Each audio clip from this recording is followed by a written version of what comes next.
de 5 países de América: Canadá, Brasil, Argentina, Chile, Uruguay y Francia también. Así que, más que nada, queríamos recalcar esto porque fue un trabajo denodado de un grupo de compañeros a partir de nuestra federación, que es el ICUF, que es la Federación de Entidades Culturales Judías de la Argentina, y algunos compañeros del llamamiento argentino judío. Es muy engorroso, pero tenemos que explicar que esta serie de actos significó volver a llamar a organizaciones que a lo mejor teníamos un mail, teníamos un teléfono por ahí perdido, y si no, vos que sos mi primo que está en Francia, conectame con esta persona, y yo conozco un chileno que una vez hace un montón de años. Bueno, esa tarea de reconstrucción de relaciones internacionales tuvo como saldo la posibilidad de conmemorar los 80 años del gueto en diferentes partes del mundo.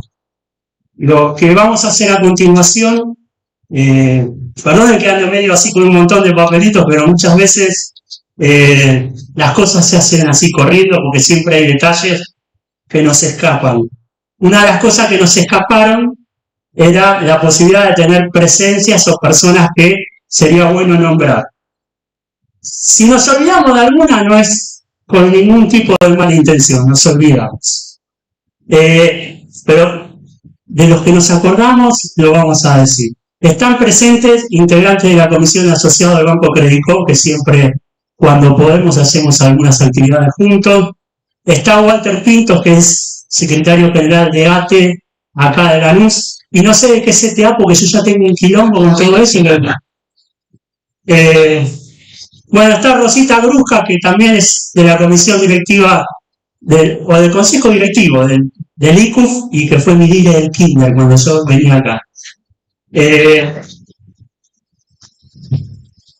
Mucho, eso es mucho. Hoy, después de muchísimos años, lo voy a decir protocolarmente, están representantes de la Iglesia Metodista Argentina. Está Guido, que lo conocí hace un montón de años allá en el CUM de Villa Jardín, cuando había que aguantar los trapos con compañeros exilados chilenos, y él los guardaba ahí en su ranchito, en la esquinita, enfrente de, no me acuerdo el barrio ahora, Saló, Villa Diamante. Tenemos una carta también que manda la Iglesia Evangélica Metodista, muchísimas gracias. También direccionada a los compañeros del llamamiento argentino judío.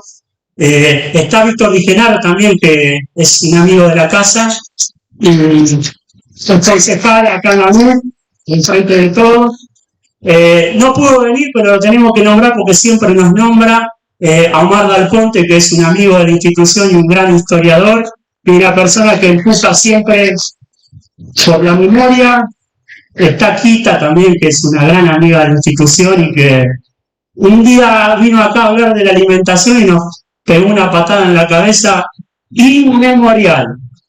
Y por supuesto Samuel, que también es un amigo de la casa, un abogado de los que anticuervo, vamos a decir. Para que sigo con el recorrido que habíamos pensado. Ahora vamos a ver un videíto que, como les comenté, en el marco de estas conmemoraciones que se vienen haciendo en diferentes partes del mundo, los coros de muchas instituciones mandaron sus videitos del himno de los partisanos, y se pudo editar, y es lo que vamos a ver ahora, en la voz de muchísimos coros de muchísimas instituciones judío-progresistas. Así que cuando el operador así lo puede fallar, ¿eh?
A continuación, vamos a realizar un ritual que es el encendido de las velas.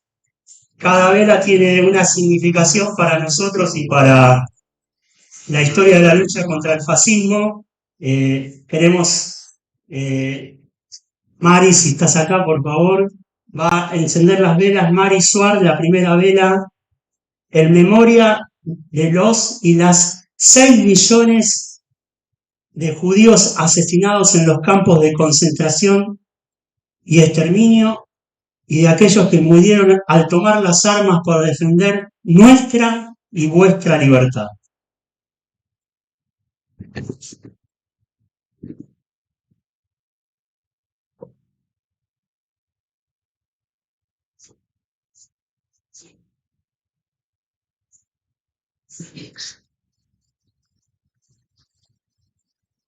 En memoria del 1,5 de niños judíos asesinados durante la Segunda Guerra Mundial, enciende la vela Alenka Hills Ocampo, integrante de nuestro kinder.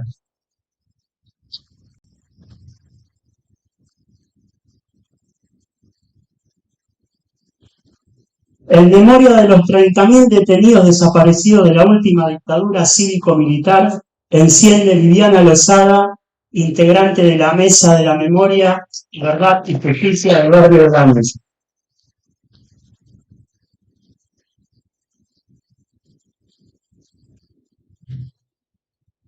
en memoria de todas las mujeres resistentes del gueto de Varsovia, tanto en el frente de batalla como en el cuidado de niños y heridos, enciende Mayra Campos Zakutinsky, directora del Kinder Club y de nuestra comisión directiva.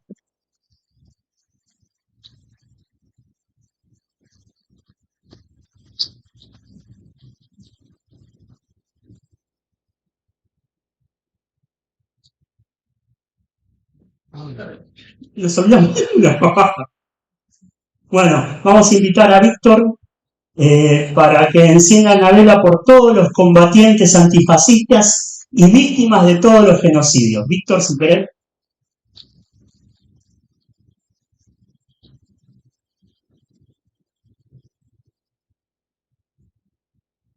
Y la última vela es por el futuro, en honor de quienes trabajan día a día contra los discursos de odio y por la transmisión de la memoria con la convicción de que un mundo mejor es posible. Enciende Sofía Capielo, integrante del equipo docente de nuestro Kinder Club.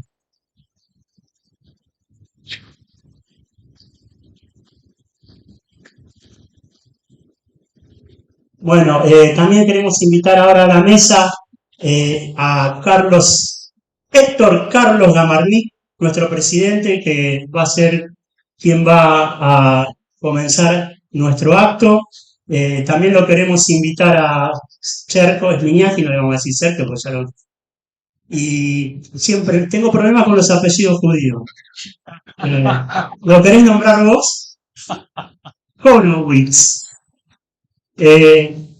Nada, solamente escuchar. Este es un acto que tiene que ver también con la memoria, pero por sobre todas las cosas con la vida. Así que muchísimas gracias.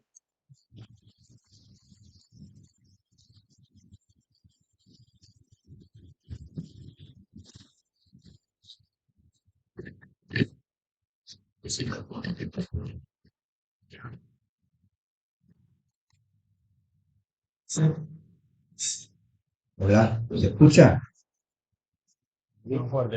Hoy ya habla más fuerte. O más polémico. Bueno, muchas gracias a todos por venir. Como siempre, esta institución los va a recibir con toda la calidez que tenemos. Yo voy a dar una pequeña refresca memoria porque me da la impresión de que muchos se olvidan de algunos nombres, algunas circunstancias, algunas situaciones que van pasando los años, se los olvida y van quedando, ¿no?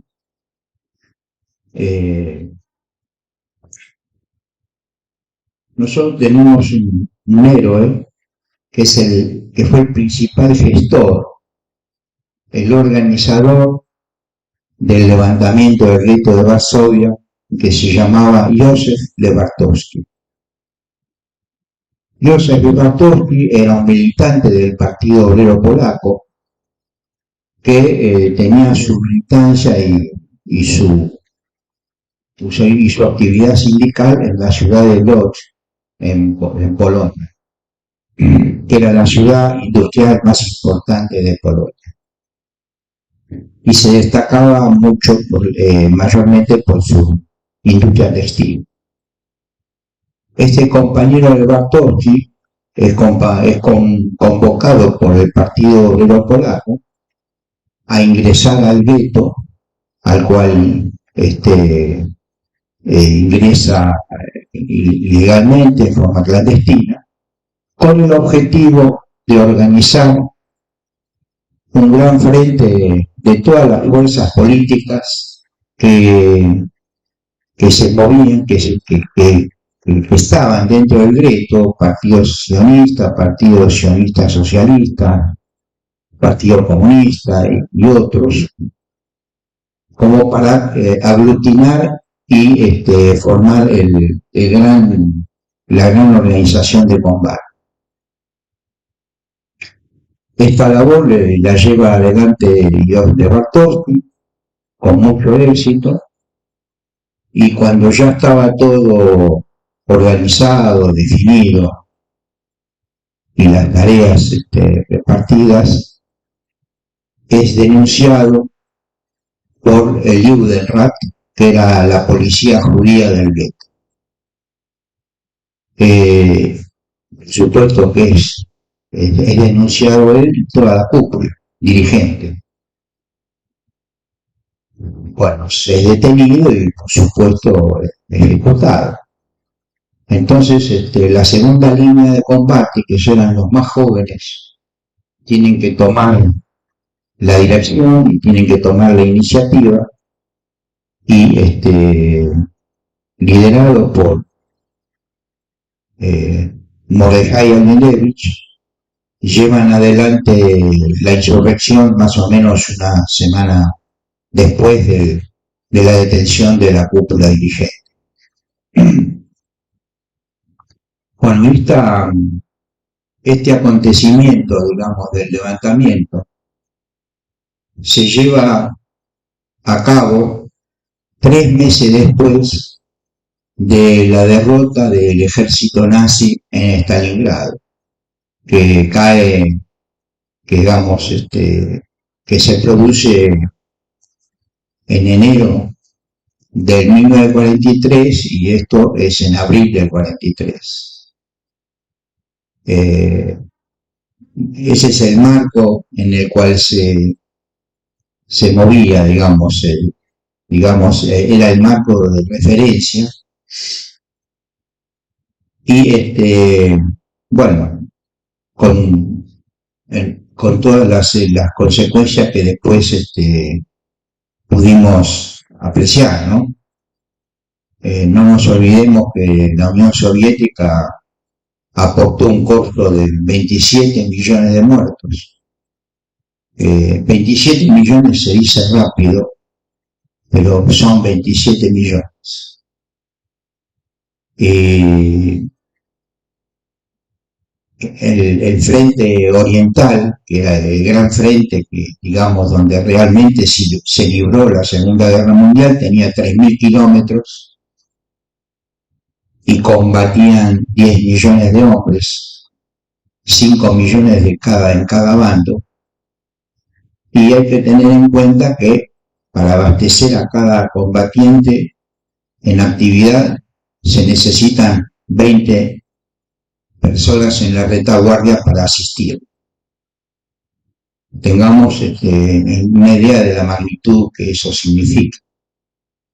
Claro, la Unión Soviética lo único que tenía eran las mujeres y los niños. Y los alemanes tenían los prisioneros de guerra, que alimentaban el desarrollo de la industria bélica, ¿no?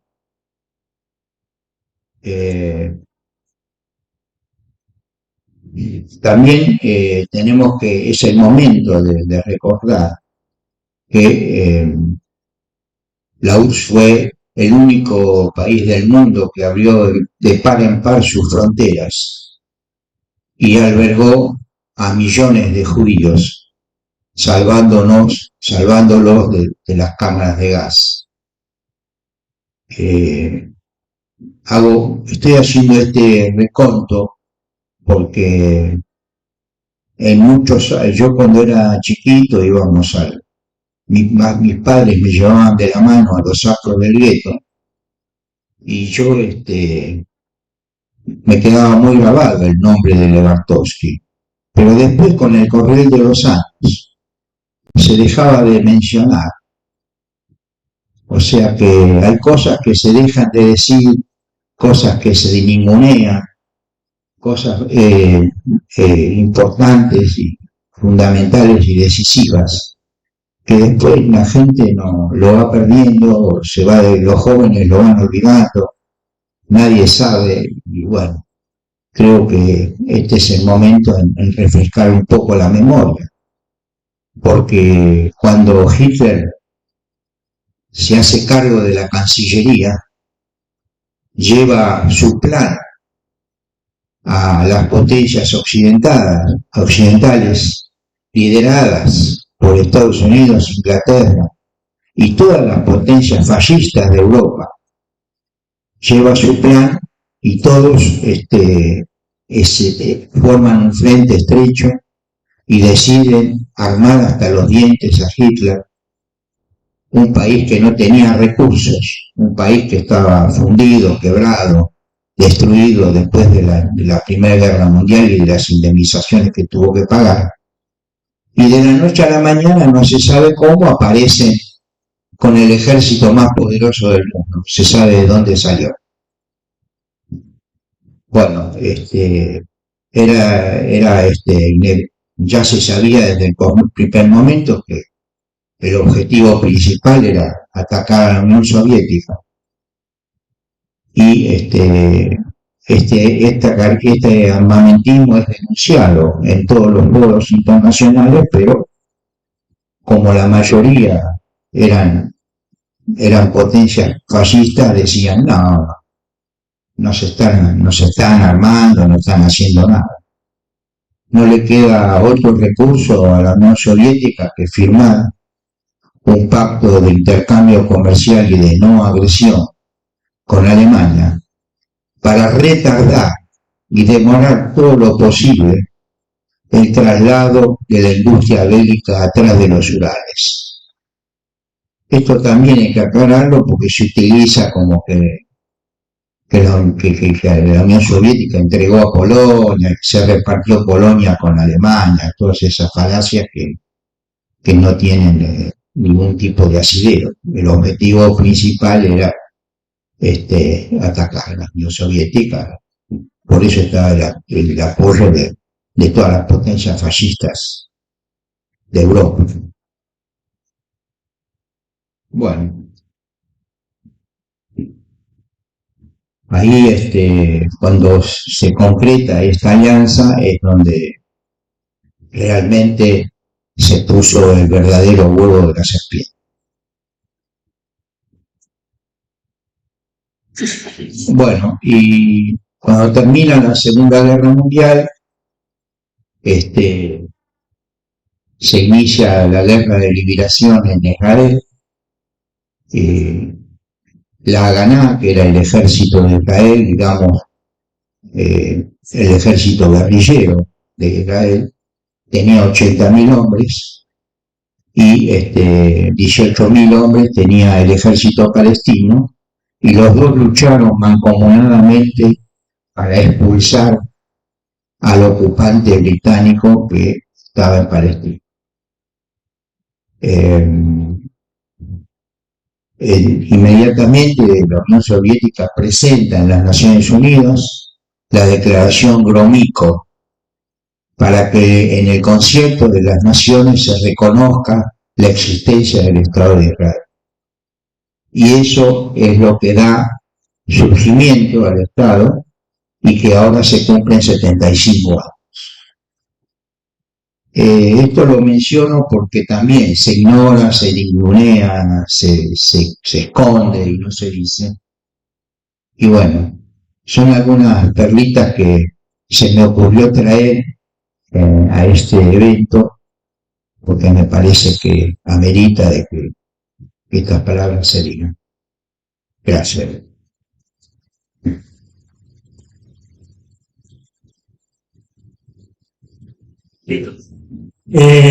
Bueno, a mí me cuesta mucho presentar. Hace muy poco tiempo lo conocí y la verdad que no pensé que fuera tan copado. Cherkov Miniaski, también creo que le cambiaron los pañales acá en el club y creció igual que yo acá adentro, así que muy contento de que en una fecha como esta nos diga sus pareceres que seguramente van a ser muy parecidos a los míos, así que muchísimas gracias. Bueno, antes que nada, muchísimas gracias al Pérez, que es mi casa, a Licus por la invitación, al CEDIC por haberme hecho dar los primeros pasos en la lucha antifascista, y básicamente a todos los activistas y activistas de esta institución que en 2 días está cumpliendo años.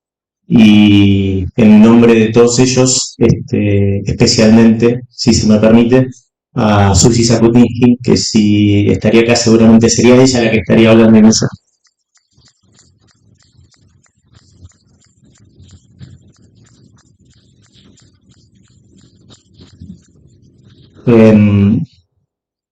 ¿Por qué y para qué recordar el levantamiento del gueto de Varsovia? ¿Por qué y para qué hacer un acto a 80 años y en Lanús? Bueno, si me piden una opinión, yo diría que porque es esencialmente humanista, porque es profundamente antifascista y por sobre todas las cosas porque es un acto de resistencia. Porque lo que estamos conmemorando, al fin y al cabo, es el preciso instante en que un pueblo, o para ser más preciso, un grupo organizado de ese pueblo decidió dejar de ser prisionero para pasar a ser partisano. El resultado era el mismo, o no. Si no, no estaríamos haciendo este acto a 80 años y en Lanús.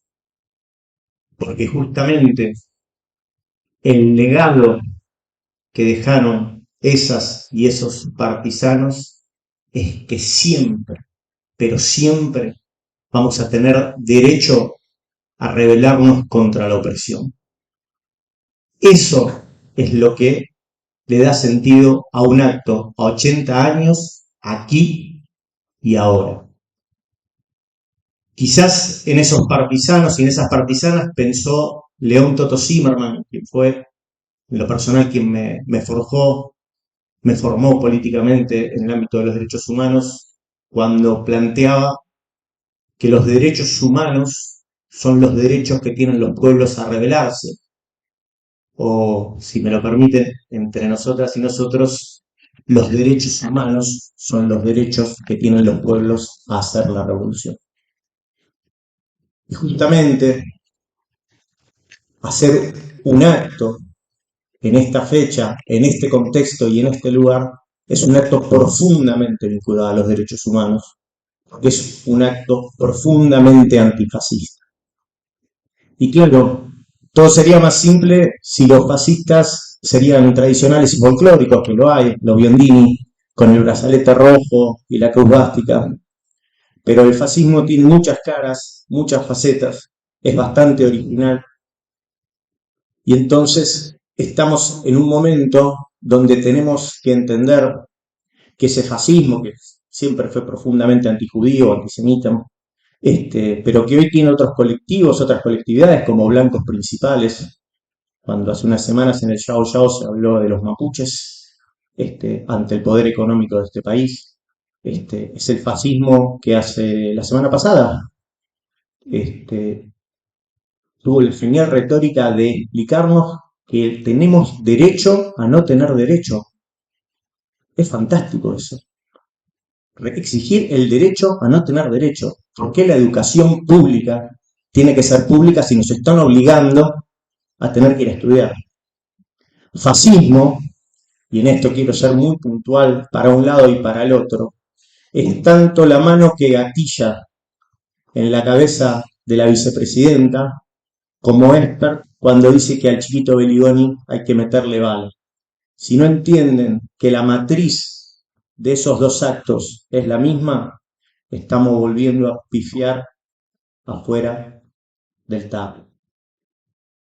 El fascismo siempre va a tener un carácter de clase y el fascismo, y hay que decirlo en este acto, también está, y vaya si lo está, dentro de nuestra colectividad, desvirtuando los conceptos de la tierra prometida y del pueblo elegido.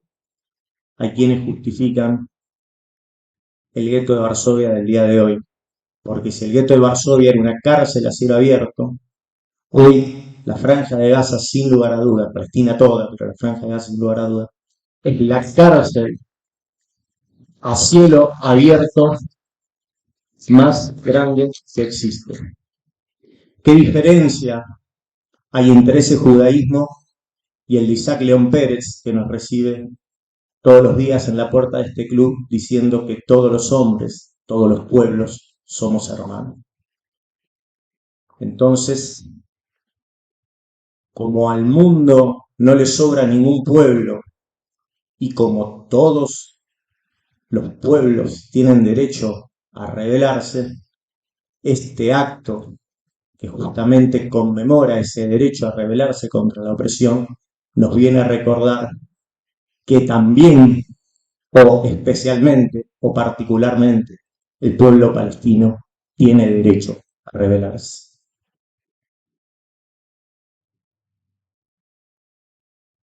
La verdad es que a mí estas cosas, y acá lo saben, y hemos debatido, y, muchas veces me genera contradicciones con mi esencia. Eh, entonces voy a contar una breve anécdota. El año pasado se cumplieron 20 años del 20 de diciembre de 2001. Ese día yo fui a la plaza a intentar hacer realidad junto con tantas y tantos esa idea de que se vayan todos, y en ese contexto fui con varios compañeros, entre ellos con Carlitos Almirón, y a Carlos lo asesinaron ese día en esa plaza. El 20 de diciembre del año pasado, cuando se cumplieron 20 años, yo me acerqué a la lápida que hay en Avenida de Mayo, recordándolo a él. Incluí un texto. En ese texto yo decía que en la tradición judía, en las tumbas, no se dejan flores, porque la flor es algo efímero, se dejan piedras, algo que perdure, algo que quede. Pero que yo había ido ese día a ese lugar y había dejado una piedra en homenaje a mi compañero y amigo Carlos Almirón, no en función de la historia judía, sino en función de la historia piquetera y de la historia de la lucha del pueblo argentino. Y que en definitiva el legado que nos había dejado Carlos Almirón y el 20 de diciembre no era una piedra, sino que era piedra y camino. Ese texto circuló bastante y Daniel Silver, que en ese momento era el presidente del ICUF, me escribió por privado y me dijo: Cherko, me gustó mucho el texto, pero también lo hiciste por la historia judía, porque en esa piedra también estaban representados los partisanos del levantamiento del gueto de Varsovia. Así que con ese vuelta de tuerca que me hace ver Daniel, entendí que a veces uno por el contexto histórico y la posición que yo tengo al respecto, y que no la voy a aclarar porque ya todos la saben, me aleja, siempre esas cuestiones son las que me acercan, y sobre todo el fascismo me acerca al judaísmo, porque nunca voy a dejar de serlo para no darles el gusto. Pero bueno, estamos acá no para escucharlo a mí, sino para escucharlo a Alejandro, y podría ser la presentación protocolar de todo lo que estudió Alejandro, todos los libros que escribió, carreras, y no voy a hacer eso. Solo voy a decir que sé de muy buena fuente que es un gran docente y un mucho mejor tipo, que tiene sus ideas y que no las oculta, que históricamente ha tenido diferencias fuertes con el ICU, y me parece de una hermosura que hoy, tanto por el ICU y por el Pérez como por Alejandro, se pueda estar en una mesa debatiendo ideas, porque en definitiva también el legado que nos deja el levantamiento del gueto de Varsovia es que siempre vale la pena luchar.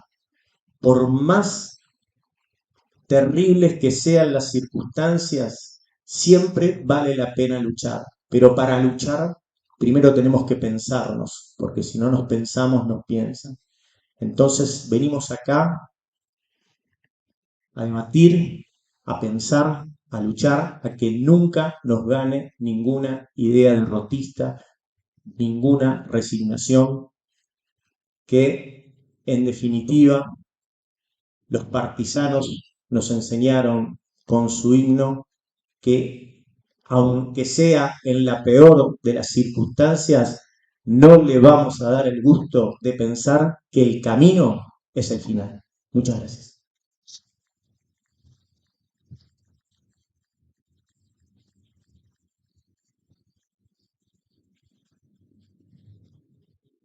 Es una especie de lugar común explicarnos y explicarse que el pasado se resignifica desde el presente. Podemos contarnos qué pasó en abril en el gueto de Varsovia, sin entender ni qué pasó entonces, ni qué está pasando ahora, que vincula ese pasado con este presente. La idea de que la memoria es una estampilla fija es una mala idea. Entre otras cosas, porque las estampillas fijas se gastan y lo que antes tenía el brillo de la contemporaneidad pasa a tener el amarillo del tiempo pisado. Para que esto no sea simplemente un enunciado retórico, se me ocurrió arrancar desde una comparación. Es decir, ¿cómo hubiera sido este acto si lo hubiéramos hecho hace 40 años? ¿Y cómo es este acto hoy? El mundo ha cambiado un poquito en 40 años y conviene entender que en este cambio está también el problema del sentido del gueto. Hace 40 años sería 1983, abril del 83. En 1983, en abril, la dictadura burguesa terrorista del general Vignone boqueaba porque la guerra de Malvinas, el intento quedantista de los militares masacradores, había sido un fracaso, no porque debía ser un fracaso, sino porque ellos militarmente, es decir, políticamente, eran una basura y unos inútiles. No tenía por terminar como terminó. Simplemente que estos inútiles eran muy buenos para masacrar en una mesa de tortura y muy malos para entender la situación global del capitalismo en 1983 o en cualquier otro momento. En 1983 existía la Unión Soviética y en 1983 China era un país que recién empezaba un camino que en el 78 se llamó las 4 modernizaciones. Era una reversión de lo que Vladimir Ilich Lenin planteó como la nueva política económica. Esto es una versión de utilizar los instrumentos del capitalismo desarrollado y de las empresas capitalistas bajo la conducción del Comité Central del Partido Comunista, en este caso chino. Este intento que Lenin hace fracasadamente, no por falta de inteligencia de Lenin, por cierto, sino por las condiciones particulares del mercado mundial que en ese momento no tenían Piensen ustedes que había concluido la Primera Guerra Mundial, que estaba en medio de una crisis revolucionaria toda Europa, y la capacidad de excedente que disponían los países y las empresas capitalistas no tenían por objeto invertir en la Unión Soviética, que no era exactamente la situación de China en 1978. Las relaciones entre China en 1978 y en el 83 entre la Unión Soviética y China eran pésimas.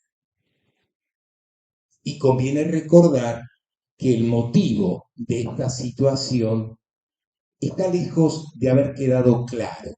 Pero como este es un tema sobre el gueto y no sobre las relaciones de China y la Unión Soviética, vamos a dejarlo al costado, pero sin olvidar un dato relevante para el 83 desde el 23.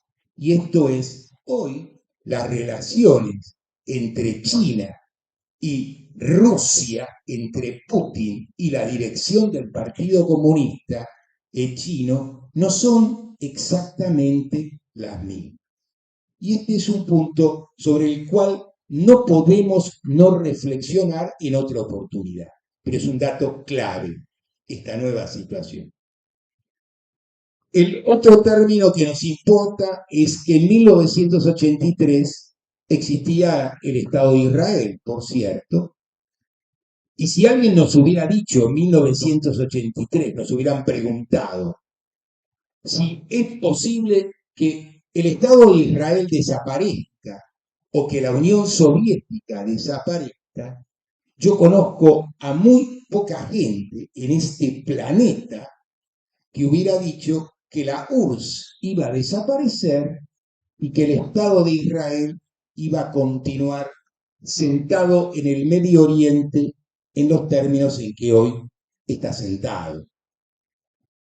Pero lo más importante en la Argentina es que en 1983 el Partido Comunista Argentino, que no había realizado todavía su 16 Congreso, a través de uno de sus dirigentes caracterizados, Orestes Giondi, defendió el gobierno del general Videla, cosa que fue la política del Partido Comunista Argentino entre 1976 hasta el 16 Congreso.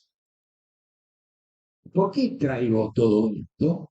Porque las cosas cambian, nuestra mirada cambia y nuestros problemas cambian. Entonces, mirando esta situación de cambio, tenemos que entender que cuando hablamos del fascismo, estamos hablando, si no lo hacemos periodísticamente, de un fenómeno circunscripto y determinado en fechas determinadas. Esto no quiere decir, por cierto, que la reacción se terminó con el fascismo, no. Pero la liviandad de llamar fascista a cualquier cosa es pereza intelectual. Y esta es una pereza grave para aquellos que nos proponemos cambiar la tortilla. No nos podemos pagar el lujo de semejante pereza. Es un mal hábito y tenemos que desterrarlo de nuestra cancha. Nos conviene que ellos, que no necesitan pensar gran cosa, padezcan de semejante pereza. Nosotros estamos obligados a entender, ellos no. Ellos les alcanza y les sobra con aplicarnos la relación de fuerzas, y esa relación de fuerzas es la que nos aplican todo el tiempo. ¿Cómo era en 1939 y por qué el gueto de Varsovia, que llegó a tener 500.000 de judíos, se levantó cuando quedaban 40.000? Es una pregunta. El viejo Hegel nos explicó hace muchos años que ninguna opresión funciona sin la estrecha colaboración del oprimido.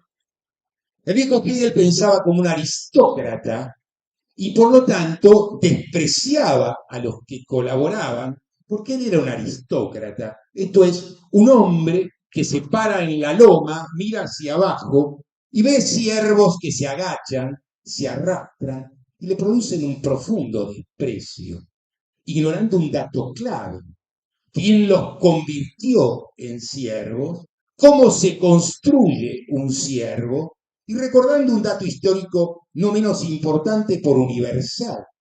¿Cuántos levantamientos de esclavos conocemos en la historia del mundo?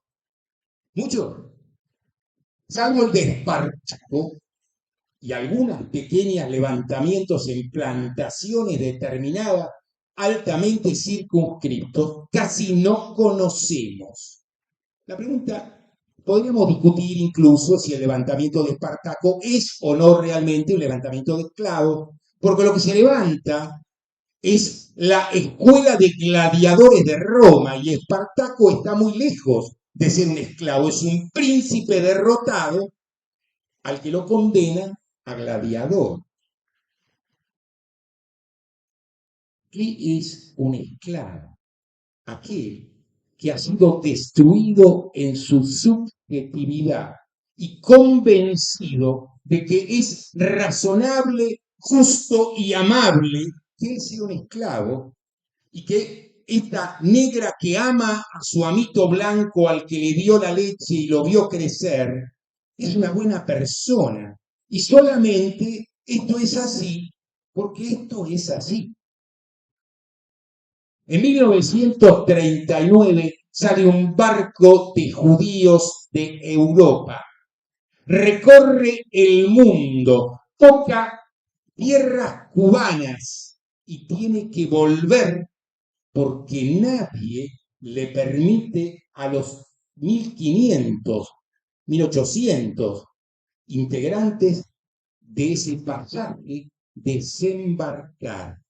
Solamente un puñado de judíos muy ricos que puede pagar la estrafalaria cifra de $250.000 de aquella época.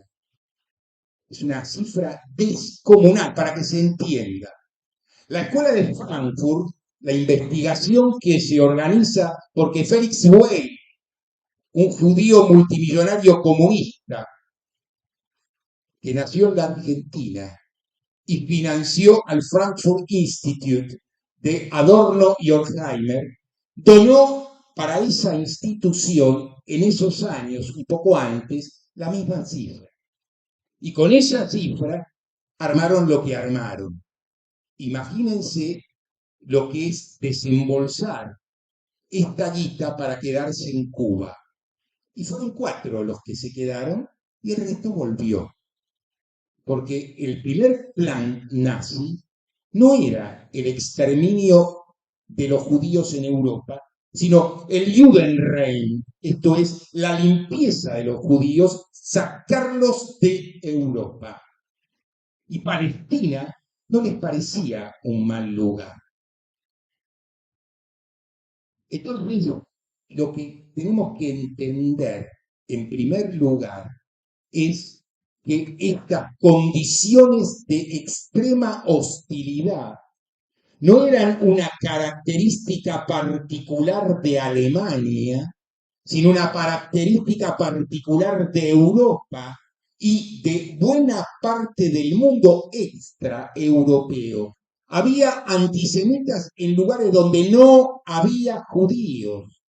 Y esto es una curiosidad que León Poliakov, tal vez uno de los más grandes historiadores del problema del antisemitismo, tiene una historia en 6 volúmenes, de donde estudia el antisemitismo de la época de los romanos hasta el presente del gueto de Varsovia, entiende perfectamente y lo cuenta.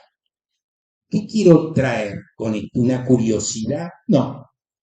Quiero que se entienda lo que es una política de sometimiento. La política de sometimiento transforma al sometido en un convencido de que su sometimiento corresponde, es justo, es lo que debe suceder, es el orden de las cosas. Cuando vemos a los imbéciles que vivan a Milei, ¿Qué estamos viendo? Alguien que tiene la astucia de pararse frente a la casta política y decirle qué es esto, una casta política. Porque el pobre tipo que es simplemente un monotributista y le quitan la respiración, cree que si él no paga impuestos, si no se paga impuestos, el mundo es maravilloso, por lo menos para él. Lo que no sabe es que el hombre más rico de la tierra paga 3% de impuesto a su patrimonio y un pelotudo que tiene una florería en Flores paga 60%. Eso no lo sabe, claro. Porque una de las características de la lógica política del sometimiento consiste en agudizar la despolitización, simplificando brutalmente los problemas, evitando y facilitando la pereza mental, asegurando que todos nosotros tengamos una respuesta fácil y sencilla. Y esto no es ni fácil ni sencillo. Entonces, aquí viene la cuestión que nos importa de nuevo de este año 39. Hay una crisis capitalista que se inicia con la Primera Guerra Mundial y concluye con la Segunda Guerra Mundial. Y en el medio de la crisis capitalista se produce una crisis revolucionaria. Y la crisis revolucionaria que se transcurre entre 1917 y 1939 concluye con la derrota de la Revolución Española, con la derrota de las políticas revolucionarias. Yo no me voy a ocupar hoy aquí del porqué de esta derrota, porque de nuevo tendría que ir en una dirección que no es la que nos interesa. Pero no podemos dejar de señalar esta derrota porque es absolutamente clave para entender la invasión a Polonia. El pacto Molotov-Ribbentrop se puede contar de 1500 maneras. Ninguna es amable. La más clara de todas, y el error más grave, es tratar de justificar ex post facto lo que no teníamos que haber permitido en su momento.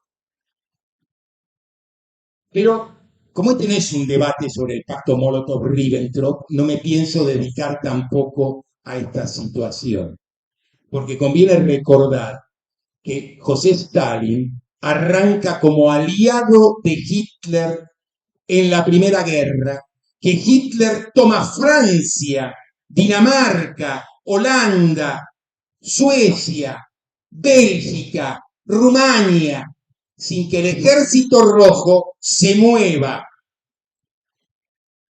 La Orquesta Roja de los espías de la Tercera Internacional avisa con precisión la fecha, el lugar y la hora del ataque nazi que toma por sorpresa al Ejército Rojo, porque Stalin consideraba que esto era propaganda británica. George Serge, el famoso espía comunista alemán que estaba en Japón, averigua a través del ministro del Interior japonés, que es un afiliado secreto del Partido Comunista japonés, la fecha y la hora de la invasión, y también la transmiten. Serge paga con su vida esta verdad. Soldados comunistas alemanes que desertan del ejército nazi días anteriores son fusilados por el Ejército Rojo porque informan que viene el ataque, que no se repele. Mueren gritando ¡viva la Tercera Internacional! No eran quebrados, no, eran heroicos. Entonces, las historias tenemos que contarlas con cierta delicadeza e integridad. Las cosas no son como hubiéramos querido que fueran. Son como son. Y por eso, porque son como son, hoy estamos donde estamos. Si no, no estaríamos acá. No estaría esta, no sería nuestra situación. Viene el problema decisivo y es, ¿yo desde dónde estoy hablando? ¿Qué soy? ¿Un profesor universitario que da una clase más? Podría serlo, no tiene nada de malo. Hace décadas que doy clase, es uno de mis grandes placeres existenciales, dar clase. Tengo la fortuna de poder hacer exactamente aquello que me interesa hacer, que es, entre otras cosas, facilitar intercambios que hacen que mis jóvenes alumnos me muestren qué brillantes son y cuánto se aprende en ese ida y vuelta. Porque el que no entiende que la relación pedagógica es un ida y vuelta, entiende muy pobremente algo. Entonces, ¿qué es? Yo no vengo de esto a contarlo así, no porque no me resulte valorable, sino porque esta no es mi situación existencial frente a él. Mi familia tiene dos vertientes. La materna, las dos son de Varsovia, pero la materna pagó muy brutalmente esta situación. Yo tengo tíos, primos directos, mis abuelos maternos, en esta historia involucrada. De modo que para mí esto no es simplemente cantar en yiddish el himno de los partisanos, que me sé desde que tengo 4 años, sino es otra cosa, ¿se entiende? El segundo asunto es mi familia paterna, que era una familia de la alta burguesía judía que entendía muy bien lo que pasaba, y en 1935 ninguno de mis parientes estaba ya en Polonia, porque Hitler había subido en el 33 y tenían absolutamente claro de qué se trataba.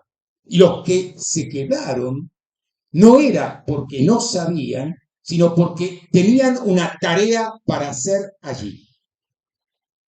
Mi tío abuelo es Emanuel Ringelblum, y para muchos de ustedes de cierta edad, ese nombre quiere decir todavía algo. Es el historiador del gueto de Varsovia. Es el hombre que tenía una fortuna y la utilizó en conseguir documentar cada uno de los actos del gueto de Varsovia. Si en algún lugar el negacionismo es materialmente imposible, es precisamente en el gueto de Varsovia. Todos conocemos la pasión administrativa de los alemanes. Todo está regimentado, reglamentado y, por supuesto, anotado. Tenían un documento que correspondía para el gobierno títere polaco, otro documento que correspondía para el ejército alemán y otro documento que correspondía para las SS. Ringelblum consiguió que hubiera una cuarta copia para el archivo Ringelblum. De modo que todos y cada uno de todos los actos administrativos y o políticos fue guardado en 19 toneladas de cajas con plomo para que esto no pudiera contarnos nadie que no pasó y que no viniera algún tataranieto de hijos de puta a explicarnos que en realidad no son 6 millones, sino 4.300.227, como si este fuera el asunto en cuestión. Todas las masacres vienen flojas de contabilidad, porque los masacradores no tienen demasiado interés en contarnos la verdad de la masacre. Digamos que los implica en algo y por tanto está muy claro cuál es el defecto. Pero he aquí que la sistematicidad alemana y la llegada del Ejército Rojo, junto con los aliados, hizo que buena parte de esos archivos también cayeran y el número de los 6 millones surge de los archivos oficiales alemanes, no de ninguna ocurrencia de un historiador. El número 30.000 no es tan preciso. Nunca tuvimos esa posibilidad. Y me cago en la diferencia, dicho muy académicamente. ¿Por qué? Porque no es el número lo que estamos discutiendo. Estamos discutiendo el sentido de estas vidas. Los que no conocí, a mi tía Lola, que era más chiquita que mi mamá, y le escribió todavía en Yiddish desde el gueto de Varsovia una carta que mi mamá me leyó cuando yo tenía 9 años. De modo que es parte de la historia, me implica como a muchos de ustedes acá. Y esta implicación hace que esto no pueda no ser apasionado. Esto no quiere decir que yo vaya a decir cualquier cosa por apasionado, no. Me voy a cuidar como de hacerme, pues, de equivocarme en el menor dato. ¿Por qué? Porque no voy a facilitarle a nuestros enemigos que puedan agarrarse de algún miserable argumento para ningunearnos. No. Todo aquello que no tenga absolutamente claro y no esté absolutamente documentado, me lo voy a guardar en la cajita chiquita del pantalón y se terminó. Que no está lo suficientemente claro por ahora. Porque de los 19 toneladas de documentos que este buen hombre guardó, no se recuperaron todas, algunas se siguen buscando, y es posible, cuando se reconstruyó parte del barrio judío donde funcionó el gueto de Varsovia, que fue totalmente destruido, se encontraron ahora algunas cajas más. Y acá viene la lectura de uno de los libros más terribles que me tocó leer y leí de a pedazos porque es simplemente insoportable. Se llama Ganarle a Dios y lo escribió, lo hizo una periodista judío-polaca comunista en la Polonia comunista. Es una entrevista que le hace a Marek Edelman. Edelman es ni más ni menos que uno de los comandantes, el único de los comandantes que sobrevivió, era un combatiente socialista, nunca se fue de Polonia, pero al mismo tiempo entendía exactamente cómo son las cosas.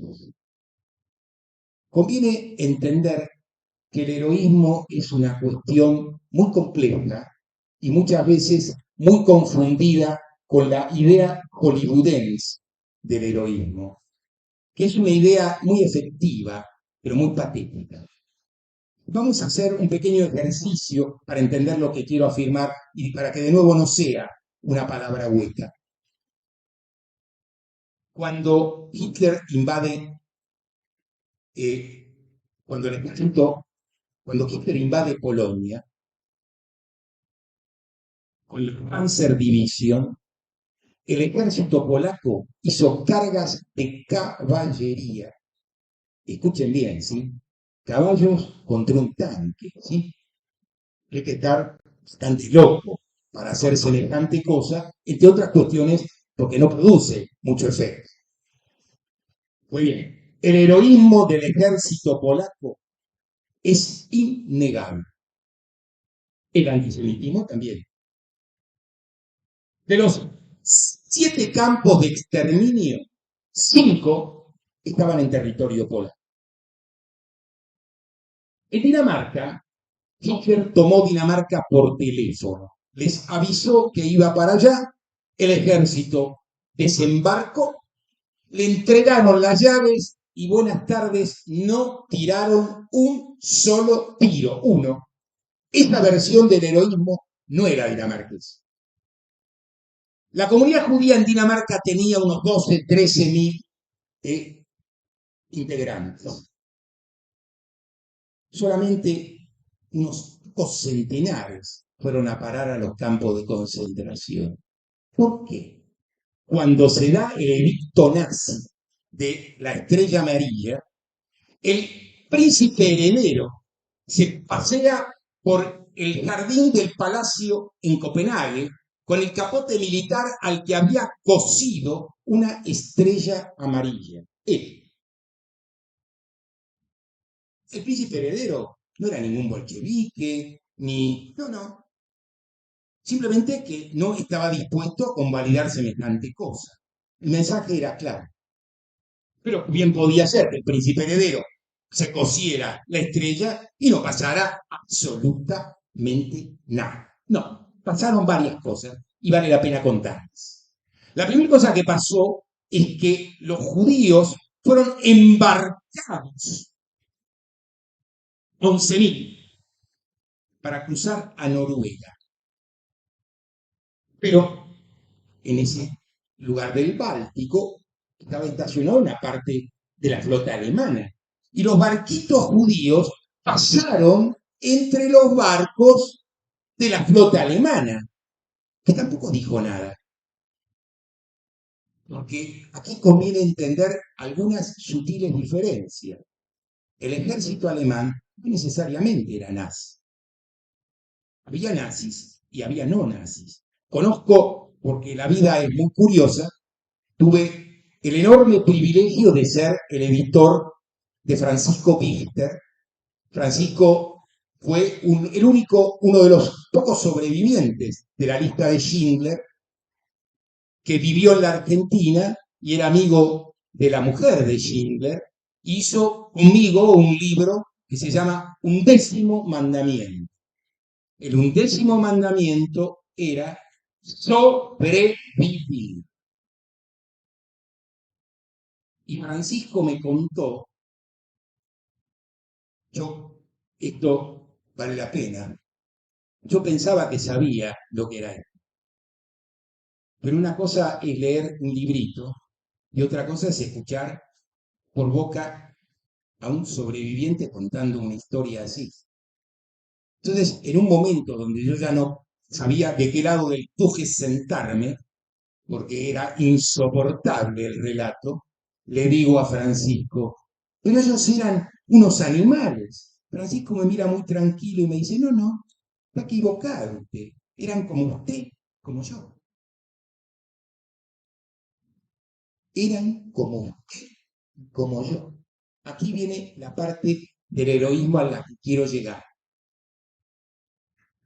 No hay un modelo de heroísmo. No podemos dar lecciones de heroísmo. Hay una sola regla que no debemos violar, jamás. Y es que para seguir vivo tenga que entregar yo a un compañero yo. Todo lo demás es otra cosa. El Frente de Liberación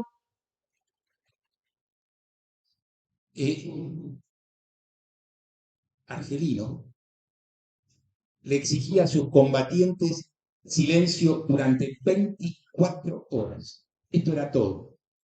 Durante 24 horas debían callarse, que era el tiempo en que la organización podía reubicar los lazos que el caído podía entregar, porque esto es lo exigible. El resto supone que todos somos una mierda de un modo o de otro. Y es una vara insostenible. No tiene nada que ver con las experiencias humanas reales. No estoy diciendo que hay gente que no dice nada nunca. Claro que la hay. Me muero de respeto por alguien así. Como me muero de respeto por aquellos que saben enfrentar la muerte, porque yo no sé lo que voy a hacer yo cuando me toque a mí. Entonces, tengo que ser bastante cuidadoso con cómo levanto mi dedito, porque tal vez me esté autocondenando a mí mismo. Y no se trata de esquivar el bulto, se trata de entender la particularidad compleja de la actividad humana. Los combatientes del gueto eran heroicos, sin duda. Y en 1983 hubiéramos discutido probablemente si había que mencionar más comunistas que sionistas socialistas, o al revés, y sería una discusión de imbéciles, terriblemente de imbéciles. por una razón fundamental. El mundo de los sionistas socialistas, el mundo de la Israel kibutziana, desapareció igual que la Unión Soviética. De modo que huérfanos en esto somos todos. Y el que no entienda eso, entendió muy poco. Y esto no depende de leer ningún librito. Esto depende de mirarse a uno mismo, hacer un poquito de memoria introspectiva y saber cuántas veces se agachó. Yo no tengo una gran opinión de mí mismo. ¿Y saben por qué? Me conozco. ¿Cómo voy a tener una gran opinión de mí mismo? Solamente tiene una gran opinión de sí mismo dos clases de personas: los impostores y los que no saben nada. Nosotros somos más cuidadosos porque más prudentes. Entonces, lo que estamos recordando es lo que nuestro amigo dijo hace un momento. El más humano de los derechos. Engels decía, el único derecho verdaderamente histórico es el derecho a la transformación revolucionaria. No se trata de copiar la transformación revolucionaria de la Rusia soviética en 1917. Pocas veces alguna revolución se parece a otra revolución. Las revoluciones son enormemente particulares, fechadas, históricas. Pero en todos los casos son la combinación de dos cosas: de la imaginación de los de abajo y la capacidad de un puñado que no viene obligatoriamente de abajo, que entiende de qué se trata y para qué vamos a enfrentarnos. No existe un sentido predeterminado de la historia.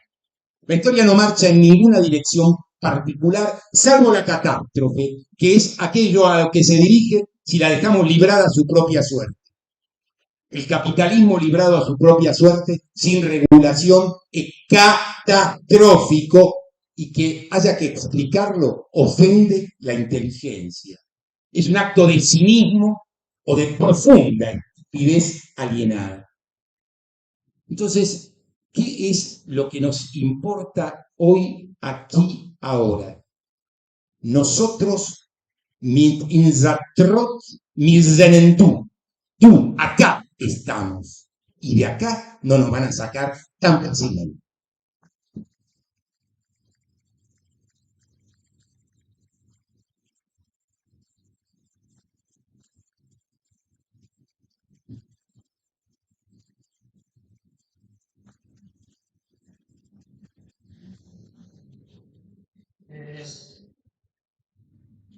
Por lo general, lo hacemos siempre en la institución, dos cosas.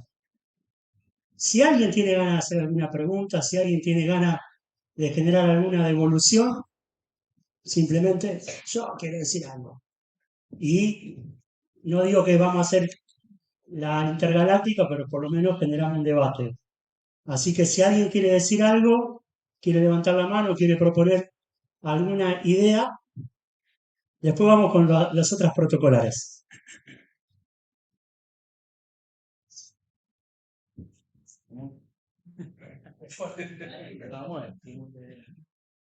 Bueno, capaz que después se da... allá, Guido. Yo, por escuchado, por haber participado. Perdón, piedad para los otros, me voy a acercar. Micrófono. Pega. Pero que pase si no. Si puede pasar a hablar al micrófono, podría ser. Perdone.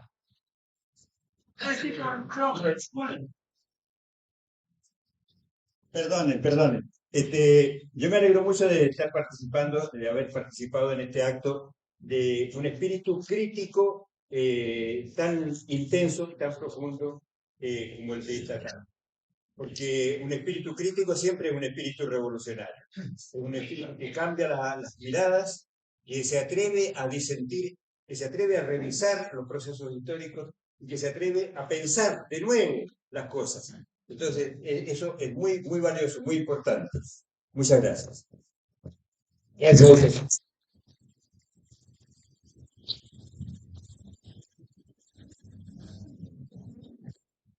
Bueno, cualquier cosa, después seguimos charlando a medida que vamos desarmando. Ustedes saben que lo digo siempre, en esta institución las actividades terminan cuando cerramos la puerta.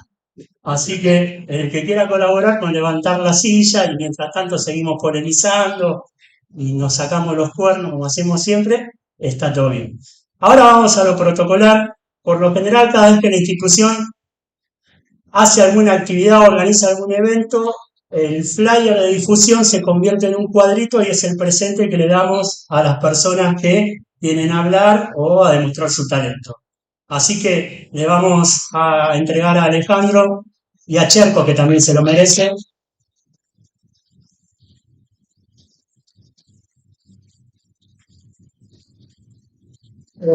Otras cosas que salen de lo que no está planificado, que no le pusimos mucho guión a algunas partes del evento, es que no sé cómo va a terminar.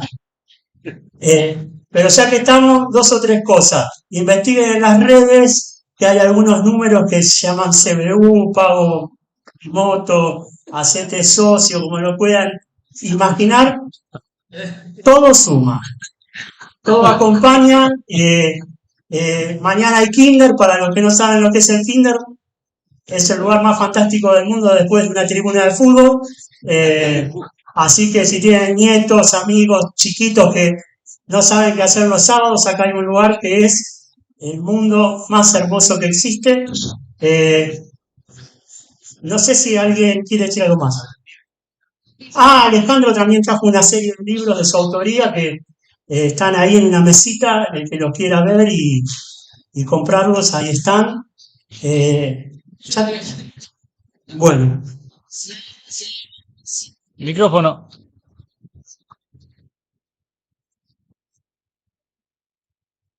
Me quedé con esto de, primero te agradezco la intensidad, porque está re bueno eso, porque para que no sea simplemente un relato monocorde, te agradezco enormemente la intensidad y la pasión, porque dan ganas de seguir aprendiendo, eso realmente da ganas de seguir aprendiendo. Y lo que te quería preguntar, volviendo a lo que es fascista, a lo que no es fascista, es una especie de manual para detectar el fascismo, un manual para detectar o lo que se viene o como entender lo que se viene e intentar de prevenirlo. Digo, en las diferentes etapas fascistas, nazis, discriminatorias que hemos tenido a lo largo de la historia mundial, podría decir, ¿se pudo elaborar una especie de manual así o te estoy preguntando una locura? Sí.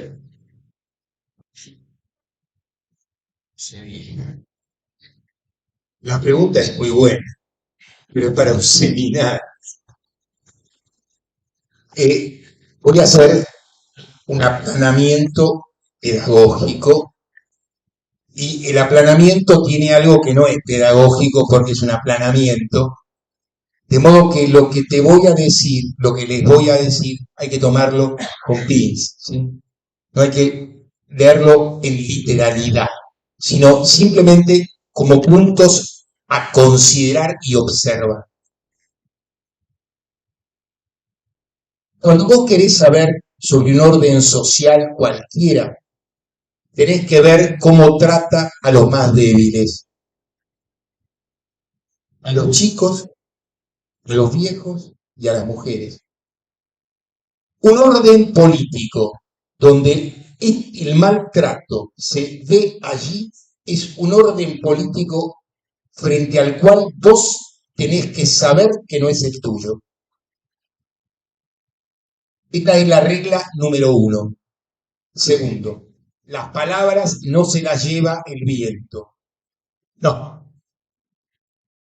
De ninguna manera. Esto no quiere decir que haya que reducir el mundo a las palabras. No, no. Pero conviene ser respetuoso con las palabras. ¿Por qué? Porque el viejo Freud nos enseñó algo y es que en el lenguaje está el aviso. Todos avisan. Miren, síganme, no los voy a traicionar. ¿Sí? Pocas veces alguien habló más claro. El problema es no que no sabemos escuchar. El problema es el sí, pero. Cuando uno mira los grandes números de la política argentina o de la política mundial, entiende en 2 minutos cómo es esto. No es tan difícil. Cuando te cuentan, el mundo tiene unos 7.600 millones de nabos que andan caminando por allí.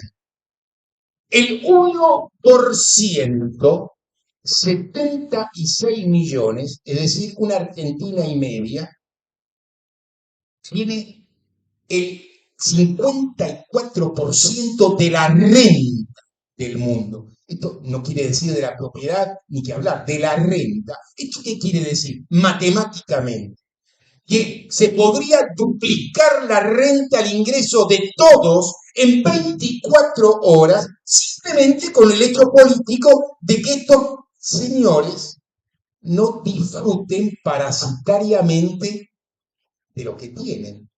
Pero ¿cómo podrían no disfrutar parasitariamente? A ver, uno no tiene 16 pies, 420 cabezas. Entonces, cuando uno dice, un tipo tiene 300 corbatas, 100 corbatas, ¿cuánto será? Dios, 140 pares de zapatos. Uno entiende muy rápidamente y muy fácilmente que está en presencia de alguien que necesita llenarse de cosas porque está bastante vacío. A mí no se me escapa que uno tiene que vivir y por lo tanto necesita una casa, pero invertir vida en una casa de 20 millones de dólares. Yo creo que la gente tiene que trasladarse, pero creer que 7.600 millones pueden trasladarse en automóvil es ser simplemente oligofrénico. El cuento de Cortázar, La autopista del sur, muestra qué pasa cuando hay más de cierta cantidad, y no eran 7.600. En el mundo en el que Cortázar escribe ese mundo, esto tendría 2.500, ¿sí? Y ya era un disparate. Cuando uno mira la economía de un auto, uno entiende. Un auto pesa entre 1.100 y 1.500 kilos para transportar 80. Eso como ecuación económica es una pelotudez insigne. Encima, el auto, por cada litro de combustible que le ponemos, ventea 3/4 partes, 1/4 se transforma en energía. Y en un helicóptero esto es 300 veces peor. ¿Escucharon bien? 300 veces. Entonces los tipos que ya saben que el auto no sirve para gran cosa, más para que lucirlo frente a alguien y exhibirse, se suben a un helicóptero. Ahora, está muy claro qué pasa con el calentamiento global. Está muy claro que no es que va a desaparecer el planeta, no, vamos a desaparecer nosotros. En 200 años el planeta va a rejuvenecer maravillosamente, porque fíjense, cuando uno mira el experimento de la selvita que tenemos enfrente de la ciudad de Buenos Aires, que es como era la ciudad de Buenos Aires antes de ser esto que es ahora, queda muy claro que la regeneración es muy rápida. 2 años de pandemia bastaron para limpiar el cielo de Buenos Aires como nunca. De modo que no estamos discutiendo el planeta, estamos discutiendo nosotros, como diría el viejo Freud, nuestra pulsión tanática, la voluntad de morir de cualquier modo. Porque, fíjense, no es que esto es para algunos, para la mayoría. Están buscando cómo ir a otro planeta porque tienen claro que esto que están haciendo acá no va a parar. Walter Benjamin, que era un hombre muy brillante, entendía que la revolución, en primer lugar, es para detener la catástrofe. O detenemos la catástrofe o la catástrofe nos detiene definitivamente a nosotros. Entonces, vos tenés que saber que esto, la complicación de esto es no que somos pocos, sino que somos débiles. Y somos débiles porque la política es el único instrumento que poseemos para que nuestra debilidad pueda transformarse en nuestra legitimidad y con nuestra legitimidad construir otro poder. Cuando yo estudié la revolución de la francesa a la rusa, vi que el conflicto estructural es básicamente el mismo. Es el antagonismo de las relaciones sociales. Este antagonismo no es igual, por supuesto, en la Francia campesina que en la Argentina. No. Ni en la Argentina que en los Estados Unidos. No. No tenemos una receta universal. No, no. Los que tienen recetas universales son bárbaros para dar clases de teología. Esos tienen recetas universales siempre. Y yo tengo mucho respeto por la teología. Cuidado. Cuando Marx es reducido al opio de los pueblos, yo recuerdo la fórmula entera. Dice, es el llanto de una criatura oprimida, el espíritu de un mundo sin espíritu, el opio de los pueblos. Si te olvidas del llanto de la criatura oprimida, no estás entendiendo por qué la religiosidad existe. Si te olvidas del espíritu sin espíritu, no estás entendiendo por qué hay preguntas que no son materialistas y son metafísicas. Y están absolutamente legitimadas. El problema es cuando yo quiero pensar un tema con las herramientas que no sirven, pensar ese tema. Entonces sí tengo el opio de los pueblos. La cosa no es facilonga. Pero que la cosa no sea facilonga no quiere decir que no sea apasionante y no quiere decir que no valga la pena. Yo soy un chico ya, un mal muchacho de hace mucho tiempo y no pienso dejar de ser un mal muchacho. Dígame para qué. No tengo ningún interés en entrar al reino de los cielos, disculpen. No, porque crea que existe o no crea que existe. No, mi razón es otra. Mi razón es Auschwitz. ¿Dónde estaba Dios en Auschwitz? ¿Dónde? Los teólogos inteligentes judíos dicen, hablan de un Dios impotente. Es una posibilidad. Yo digo que con ese Señor, exista o no exista, yo no tengo nada que discutir. Mi problema son los ustedes. Con ustedes voy a discutir. Con él no. Ese es mi punto de vista.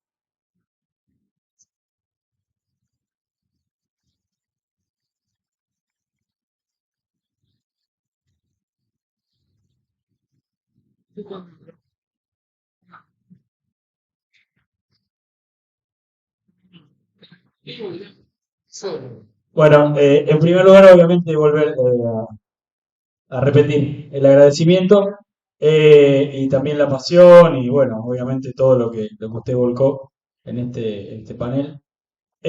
Por otro lado, la pregunta es la siguiente. Si el puente entre el genocidio nazifascista de ayer y el ascenso de las derechas o Milei, Esper, no es la categoría de fascismo, ¿cuál podría ser un puente posible, si es que lo hay? Si hay puntos de ruptura y continuidad, si no es un buen recurso retórico de todas maneras utilizar la categoría de fascismo por fuera de las academias para poder hacer una transposición didáctica, si se quiere. Y esto, bueno, además de ser una reflexión, la pregunta es esta. Si podemos pensar con categorías de la vida cotidiana, de la militancia, por fuera de las academias, y si esas categorías también no implican cierta simplificación y pereza intelectual, pero no dejan de ser de todas maneras válidas para la acción política. Tal vez es un poco larga la pregunta, pero...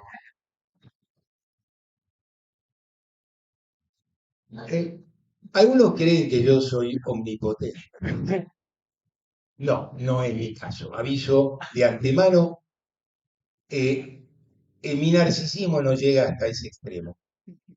Esto no quiere decir que no exista. Pobre del que no tenga una cierta dosis de narcisismo y pobre aquel que se someta a su narcisismo. Son dos cosas muy complicadas y terribles ambas. Pero volviendo al problema de las categorías y el lenguaje. Yo no soy de aquellos que transforma todo problema en un problema filológico. No desconozco que existen problemas filológicos y podría desarrollar algunos para que se entienda lo que quiero decir. El doble poder se basa en un problema filológico, entre la diferencia entre potestad y legitimidad. En un caso, tenemos aquello que un cierto conjunto numeroso acepta como bueno, como válido, como respetable, pero no está investido de ningún poder legal. El soviet arranca como un poder popular simplemente que reconocen primero sus integrantes y aceptan voluntariamente los demás. Una fuerza política revolucionaria no tiene por qué ser demasiado distinto que este modelo, porque es la voluntad de un cierto conjunto por acatar ciertas reglas impuestas, no desde el exterior, sino desde uno. Es algo que los anarquistas saben muy bien y tienen algunos chistes deliciosos, porque tienen una vitalidad deliciosa. Hay una asamblea y se vota por la huelga y un tipo levanta la mano contra la huelga. Entonces le preguntan, Manuel, ¿no estás de acuerdo con la huelga? Claro que estoy de acuerdo. Entonces, ¿por qué votas en contra? Para que no haya unanimidad. Esto, para que no haya unanimidad, es un sabio recuerdo siempre. Es posible pensar en la misma sintonía, pero cuando dos piensan igual, uno de los dos no piensa. Nadie piensa igual. Uno piensa parecido, esto me viene bien, esto no tanto. Sí, así, eso es pensar. Uno acomoda eso. Siempre hay un ya, una distancia irrecorrible entre la representación y el objeto. No es el objeto no es reducible a su representación y la buena categoría del fascismo tampoco da cuenta del fenómeno de esa complejidad, pero se aproxima mucho mejor. Y acá viene la cuestión. Cuando una multitud cree en una consigna determinada, la consigna vale en sí. Cuando alguien me propone discutir si Dios no existe, yo no entro nunca en esa discusión. ¿Por qué? Porque sé que los creyentes lo hacen existir. Actúan en su nombre y tiene la fuerza de su acción. Conviene no equivocarse. No se trata de saber si el Dios de la barba es una huevada, es una idea demasiado infantil de un problema demasiado complejo. ¿Se entiende? Entonces, volviendo ahí, no, siempre hay un ya, pero cuidado, nosotros tenemos que tener una buena descripción. Y después tenemos derecho a llamar esta descripción como nos cae. Si es buena, es fenómeno. ¿Se entiende lo que quiero decir? Necesitamos saber de qué va.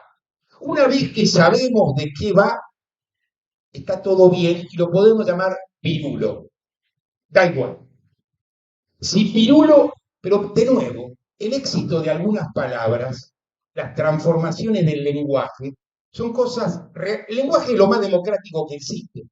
Nadie puede determinar cómo se habla. Se puede determinar cuál es el hablar prestigioso de un cierto momento y se puede burlarse del hablar popular, plebeyo. Siempre sucede. Hay fallas desprestigiantes y hay fallas prestigiosas. Conviene no equivocarse, pero conviene saber si el punto clave es ¿me entiende o no me entiende? El que le quiere hacer cobrar a otro lo que entiende, porque no lo dice en la forma en que a él le viene bien, es una porquería reaccionaria. No tengas nunca, no importa cuál sea el argumento que enarbole, ¿sí? Puede ser filológicamente perfecto, me importa un corno. Está simplemente humillando a otro y desvalorizando algo que tiene que compartir con ese otro, no rechazarlo porque dijo de qué. Borges hacía dequeísmo, Borges. Yo no hablo ni escribo como Borges, lamentablemente para mí. Ahora, yo no cometo el error del dequeísmo. ¿Y entonces qué? Eso me vuelve mejor que ¿se entiende a dónde voy? Bien. Entonces, el punto es, en política, vamos a suponer que nosotros llamamos a una buena descripción pirulo. Pero por esas cosas raras de la vida, no es pirulo el nombre que se le pone, sino la gente la llama. Entonces, ¿yo qué voy a decir? Que no es pirulo. Si dicen que es y se entiende bien el asunto, pasa a ser y se terminó la discusión. ¿Se entiende? En eso hay que tener la flexibilidad del lenguaje que una sociedad usa para comunicarse. Porque el lenguaje no vale en sí. Eso es una chifladura de escritores profesionales que saben bastante poco del lenguaje. Porque no es un escritor el que cambia el lenguaje, es la sociedad de los hablantes reales la que lo cambia. Es verdad que en algunos casos un escritor tiene el talento de marcar una tendencia, que es fuerte, admirable, pero eso no lo sabemos nunca antes. Nos enteramos siempre después. Nadie podía saber que en el Ulises de Joyce iba a tener el papel que tiene en la literatura universal. No, lo sabemos hoy. ¿Esto qué quiere decir? ¿Que los que no lo sabían en 1930 eran tarados? No, lo sabían. Entonces, redondeando y cerrando. Nosotros tenemos problemas prácticos. Tenemos que saber tener un buen mapa de nuestros problemas prácticos. Cuando mejor es el mapa, mejor es la acción. Si algo yo aprendí del pelado Lenin, es cómo se hace un mapa. El pelado era un señor que no escribía como Marx. Tomaba un problema, hacía un ensayo y escribía El Capital. El Capital es una obra magistral, sin duda. Pero El Capital, siendo una obra magistral, es una obra fechada, como cualquier obra. Que se entiende. El mercado mundial del que Marx habla era así. Hoy el planeta y el mercado mundial son lo mismo. En El Capital hay una dentro y una fuera del mercado mundial. Ya no existe ninguna fuera del mercado. Y así podemos continuar. ¿Eso qué transforma a Marx en un tipo? Eso. O es el que lee teológicamente a Marx y cree que de eso se trata. Nosotros tenemos una caja de herramientas donde utilizamos todo lo que nos sirve. Y si nos sirve, es bueno. Y si no nos sirve, lo tiro al diablo. Mi maestro, León Rosichner, era un hombre que saqueaba. Esto es, entraba en un pensamiento y tomaba de allí todo lo que servía. Y con esto pensaba magistralmente. Yo trato de hacer lo mismo y invito a todos a que hagan lo mismo. Uno no tiene que tener sacrosanto respeto por un libro. El respeto por un libro se ve en cuán manoseado está, cuántas veces lo leíste, cuántas veces te peleaste mentalmente con el autor, cuántas veces no estuviste de acuerdo y después o no llegaste a la conclusión de que algo que primero no entendiste, después sí entendiste. Eso es lo que vuelve a un libro importante. No solo que esté escrito, que sea leído y utilizado. Cuando un libro tiene ese notable papel, es un gran libro. Y si no lo tiene, no importa poco si está muy bien.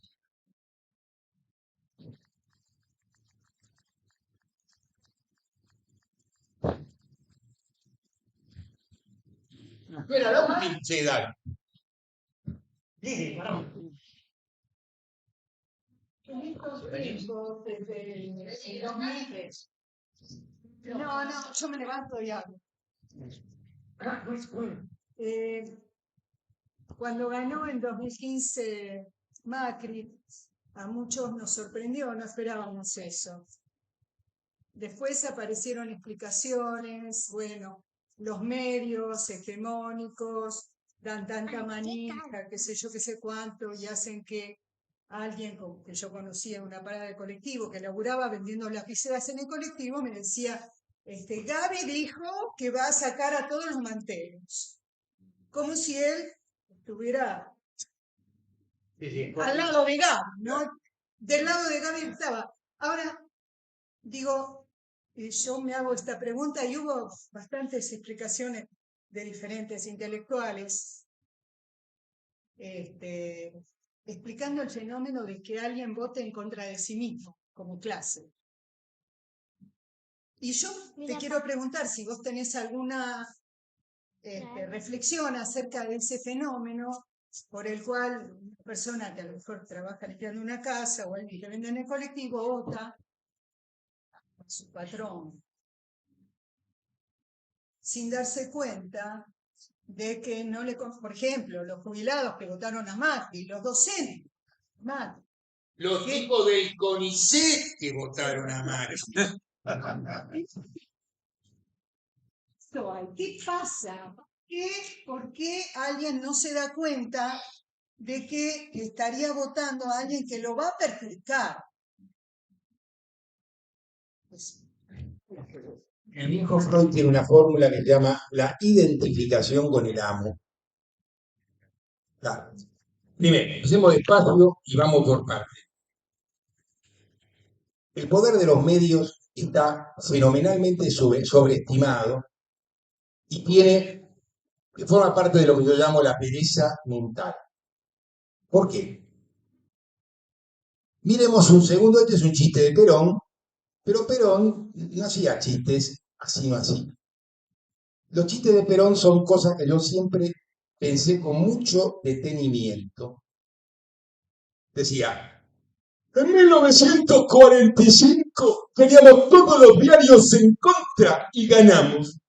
En 1955 teníamos todos los diarios a favor y perdimos. ¿Vieron? No elogian. ¿Qué quiero decir con esto? Los diarios pueden fogonear algo que existe.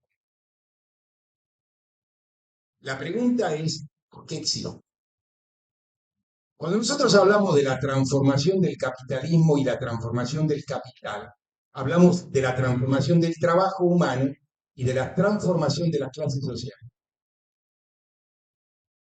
Cuando la productividad social del trabajo crece devastadoramente como creció y el tiempo socialmente necesario para producir un bien se ha reducido extraordinariamente y la jornada laboral sigue siendo la misma, la caída del salario es una consecuencia de reglas de tres simples. Cuando los bolcheviques toman el poder en 1917, se discutía si la jornada laboral tenía que tener 8 horas, bla, bla, bla. Bastó que tomaran el poder para que todos descubrieran inmediatamente que las 8 horas de trabajo estaban muy bien. Pocas cosas son más educativas que un gran sur. Por cierto, nos tenían miedo, ya no nos tienen miedo. Un buen argumento, dicho la primera vez, produce una cierta impresión. La segunda vez impresiona menos, la tercera vez, cuando queda claro que detrás del argumento no hay más nada que un argumento, se te aterriza, ¿sí? Entonces, acá hay que entender la primera cuestión, que es qué pasó con la estructura, con la relación estructural entre el capital y el trabajo, no solo en la Argentina, sino a nivel mundial. En 1960, El Partido Comunista Italiano expresaba la mayoría absoluta del movimiento obrero y el Partido Comunista Francés también. ¿Dónde están hoy? En el mismo lugar donde están esos trabajadores, en el cementerio. El Fordismo se terminó. Avanzó la revolución tecnológica y esos sindicatos no fueron capaces de enfrentar esa situación con inteligencia. La CTA, y acá está el compañero de Genaro, que realmente formó parte de un movimiento que entendió algo que es clave. La idea de que un desocupado no es un trabajador es una idea miserable. ¿Por qué? Porque conviene entender que el proceso de expulsión de la cadena laboral, de la cadena de trabajo, no es cualquier cosa. Si nosotros si los ocupados y los desocupados no se dan la mano, el imbécil fascista, en su versión plebeya, simple, es muy fácil.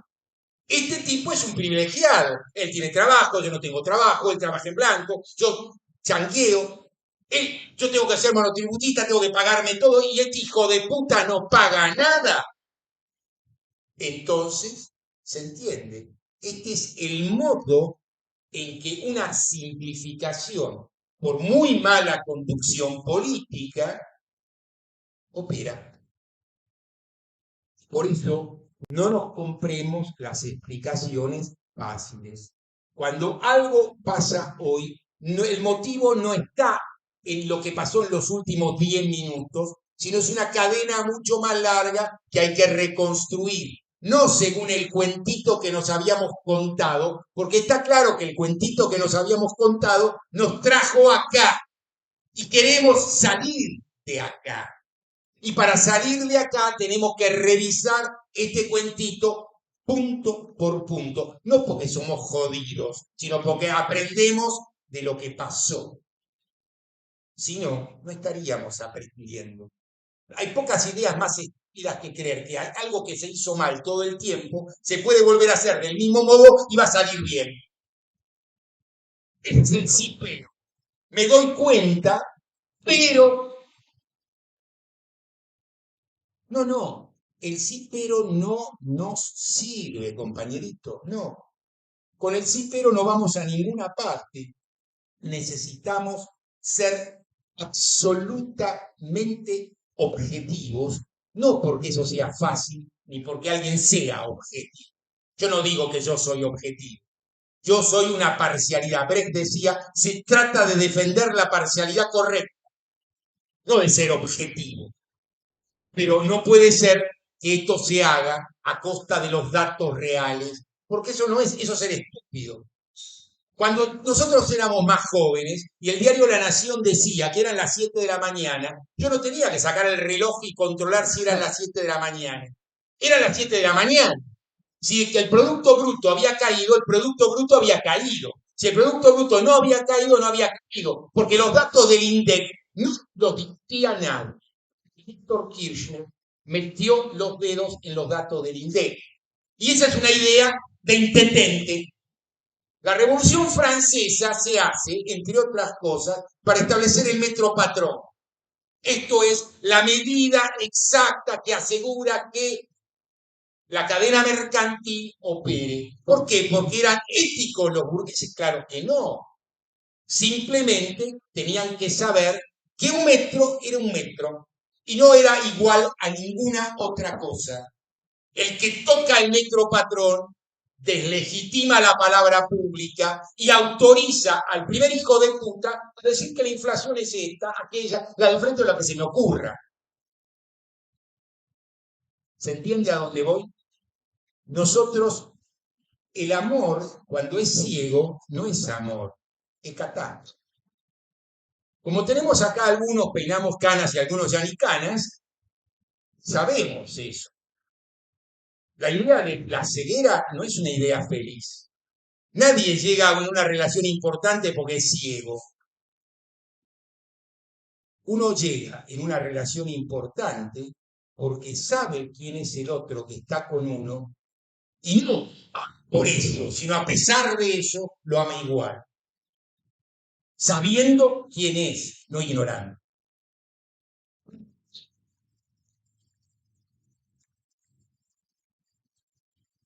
Hola. No sé si alguien quiere decir algo más. Acá alguien me dice que no. Bueno, por supuesto, esto fue un acto y fue un acto de conmemoración, pero fue un acto como un montón de cosas que suceden en el Pérez de Lanús, que a veces se salen de cierto tipo de carriles y eso también está bueno, porque tiene que ver en cómo uno asume e interpreta la resistencia. Y a veces suceden estas cosas y nosotros queremos que sean de esta manera. Porque me parece que ya me estoy imaginando todo lo que vamos a discutir el próximo lunes en comisión directiva. Y digo, para esto quiero un club, para esto quiero un club. Así que muy agradecidos a todos los que vinieron, a todos los que se animaron a escuchar, a todos los que se van a ir con un montón de contradicciones en la cabeza, pero también con un montón de certeza de que vinieron al lugar indicado para llevarse las contradicciones, que es el Pérez de Lanús, porque no hay otro lugar muchas veces. Y una reflexión personal que habla de una cuestión de resistencia que es media loca de mi parte, pero cuando vi el videíto de los coros, había fotos de los combatientes partisanos y me estaba imaginando el acto de resistencia que debía hacer en el gueto de Varsovia, sacar una foto con una cámara y tratar de revelar esa foto para que nosotros la podamos ver hoy. Porque simplemente nos quedamos con la imagen de que hay combatientes, pero hubo una persona que se animó a revelar una foto para que la podamos tener hoy. Y ese no era menos combatiente. Así que muchísimas gracias por venir al segundo club de barrio más grande del mundo. La idea era que terminemos de charlar cuando se apaguen las velas, pero bueno. Eh, Así que, bueno, cerramos de esta manera, así que muy contento.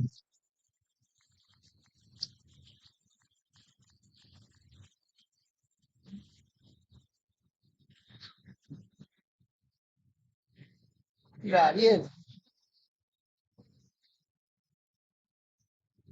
¿Cómo?